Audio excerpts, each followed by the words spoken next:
આયુષ્માન યોજના ભ્રષ્ટાચારનો અડ્ડો અને નિર્દોષ લોકોના જીવનને જોખમે છે, જે અનુસંધાન અરવલ્લી જિલ્લા આમ આદમી પાર્ટી દ્વારા કલેક્ટરને આવેદનપત્ર આપવામાં આવ્યું હતું। અમદાવાદની ખ્યાતિ હોસ્પિટલમાં આયુષ્માન કાર્ડ યોજનામાં ભ્રષ્ટાચાર કરીને સરકાર પૈસા ઘર ભેગા કરવા માટે હોસ્પિટલમાં 2 લોકોના મૃત્યુ થયું હતું। આ મુદ્દા પર વિવિધ માંગણીઓ સાથે જિલ્લા મથક મોડાસા ખાતે જિલ્લા કલેક્ટરને આવેદનપત્ર આપવામાં આવ્યું હતું। જયદીપસિંહ ચૌહાણ, પ્રદેશ સંગઠન મંત્રી, આમ આદમી પાર્ટી ગુજરાત। આજરોજ અરવલ્લી આમ આદમી પાર્ટી ટીમ દ્વારા જે અમદાવાદ ખાતે ખ્યાતિ હોસ્પિટલની અંદર ખાસ કરીને મા કે અમૃતમ કે આપણે આયુષ્માન કાર્ડ જે કહીએ છીએ આપણે એને લઈ પીએમજય યોજના અંતર્ગત જે બોરીસના કડી તાલુકાનું ગામ છે અને ખ્યાતિ હોસ્પિટલના સંચાલકો અને ડૉક્ટરની ટીમ દ્વારા જો આગળ એક મેડિકલ કેમ્પનું આયોજન કરી અને એની અંદર 21 દર્દીઓની તારવણી કરી અને આવા વ્યક્તિઓને આમંત્રણ આપી અને એમાંથી 7 વ્યક્તિઓની એન્જિયોગ્રાફી કરાયા બાદ ત્યાર પછી એમનું બાયપાસ થયું ને એમાંથી 2 વ્યક્તિઓનું જ્યારે દેહાંત થયું છે ત્યારે સમગ્ર ગુજરાતની અંદર આ ઘટના આવી અને વિચલિત કરનારી છે।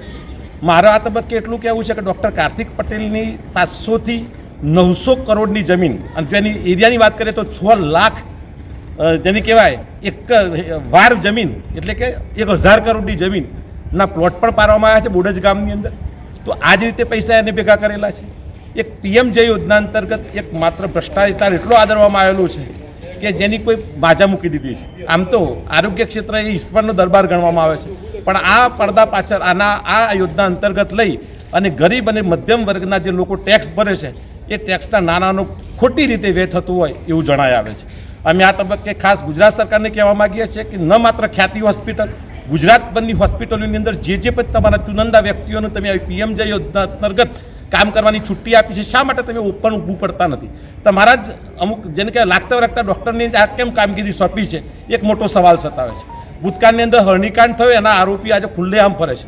અમે આ તબક્કે ખાસ આમ આદમી પાર્ટી કડક શબ્દોમાં કહે છે કે આ કાગળ ઉપર કાર્યવાહી ન કરતા, તમે દેખાડો ના કરતા, બાકી હિટ એન્ડ રન કેસની અંદર તથ્ય પટેલ પણ આજે બહાર છે અને એ સિવાય આજે ભલે તમે બતાવતા હશો, તમારા બતાવવા ખાતર 4 દિવસ મીડિયામાં ચાલશે એટલે તમે બતાવી દેશો કે જેલમાં ગાલી દીધા, પણ પાછા 6 મહિનાની અંદર તમે કથની અને કરણીમાં ફરક પડતા એ માણસો એઝ નોર્મલ રૂટીન જીવનો જીવતા હશે। તો આ તબક્કે અમે આ લોકોને તો સજા થાય ચોક્કસ એક દાખલો બેસાડે અને ગુજરાતભરની હોસ્પિટલોની અંદર જે પણ આ કાંડ થયા છે, આ ખાસ કરીને પીએમજય યોજના અંતર્ગત જે આયુષ્માન કાર્ડની અંદર ગરીબ દર્દીઓને અને ગરીબ મધ્યમ વર્ગના પરિવારોને જ્યારે નુકસાન થઈ રહ્યું છે, ટેક્સના પૈસાનો વ્યય થઈ રહ્યું છે એક હોસ્પિટલની અંદર, જેને કહેવાય કે 6 મહિનાની અંદર 3-4 4 કરોડનું કામ થાય છે, ત્યારે 100% શંકા ઉપજાવે એવું છે। તો આની અંદર નિષ્પક્ષ તપાસ થાય અને જવાબદાર વ્યક્તિઓને સજા થાય। ધન્યવાદ। Hitendra Patel, Hind TV news, Aravalli.